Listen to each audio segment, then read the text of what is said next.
Yes man. Shout out sa mga broken hearted diha. Sama silang ginaingon. Ayaw na pagugod-gugod sa tao nga wa naganahi sa imuha. Ug labaw sa tanan, ayaw na pud pagparamdam sa tao nga dili na pud ganahan magparamdam sa imuha. Kay maura gyapon, ipugos nimo ang imong kaugalingon. Nga balikan ka sa imong ex, ang imong ex igo ra kanya tilawan biyaan ka masakitan ra gihapon ka. Munang sayo palang daan, pangita og magpalipay sa imuha. Pangita og bagong magpagilok sa imuha.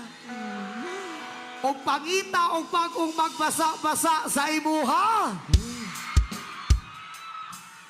Og unta tanan, basa-basaon ka. Hoy! Unta tanan, ipasulod.